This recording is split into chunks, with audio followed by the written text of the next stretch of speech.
Karag, welcome back to my vlog. Isang mainit at mahangin na umaga sa inyong lahat. Mula dito sa Lasak City, buhay na naman ang kaluluwat kalag ni Kuragan for today's vlog, mga karag. Itodo ko na talaga to dahil habang namamasyal ako kanina nga sa mga beauty pageant pages ng ating mga kapitbahay dahil of course, Miss World, may kandidata tayong pinadala doon, di ba? At base nga sa kanila mga pachika ba, mga pinagchichismisan doon, no more pins na daw. Ay, talagang ay, teka lang, magmenopausal destruction lang ako for today's vlog. Need natin to. Yung namaste. Di ba? Pang Indian kay beauty si Kuragan for today's vlog. Nagluspad lang jug ko murag nawad ang nagdugo. Nawala na nga akong X and Y hemoglobin. Kaya nako, yung mga paano nila ba na hindi daw sinusuportaran ng mga taga-pins ang laban ni Gwen sa taon na to sa Miss World 2024 sa India. Dahil tahimik lang daw, hindi daw nangunguna sa voting, walang hype daw na binigay ang mga taga-pins sa laban ni Gwen sa taon na to. Hindi daw kagaya ng mga dating mga kandidatang lumalaban. Para naman sa akin, magiging reaksyon ko sa mga pachismis nila sa kailang pagpanglibak sa tuwa. Wala kasi tayong expectation sa mga kandidatang pinapadala natin sa Miss World after nung kay Katrina Gray, di ba? Para lang, okay. Okay lang. Good luck, di ba? Yun yung magiging eksena galore ko, mga karag-karag. Para lang, andun yung suporta pero hindi ganun ka gaya ng ibang mga kandidata gaya sa Miss Universe, di ba? Gaya sa laban ni Michelle Dina, talagang pudpuran ng daliri yung mga ibang Pilipino.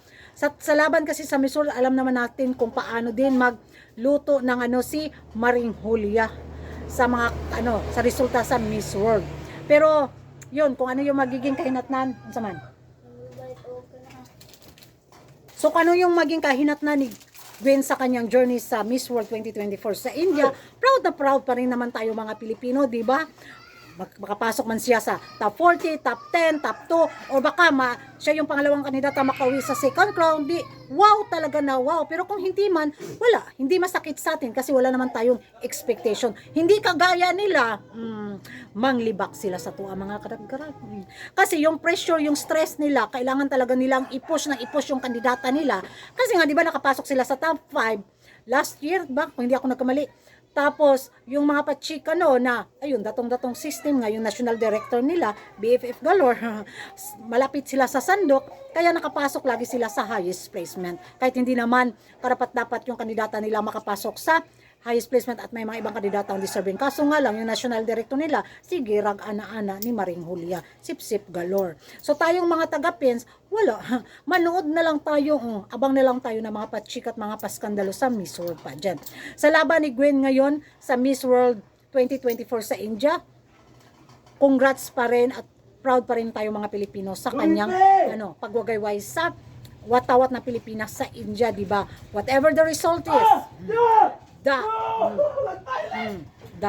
yung reaction ko, mga karag-karag, sila ang na-stress sa atin. Tayo wala. Nood lang tayo at excited ako kung sino ulit yung papasahan ni Carolina Bitaw sa Corona sa Miss World.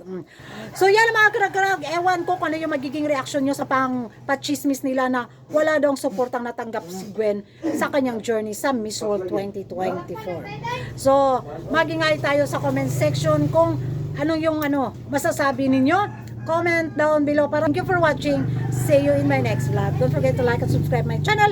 Kuragan Karag, and bye bye.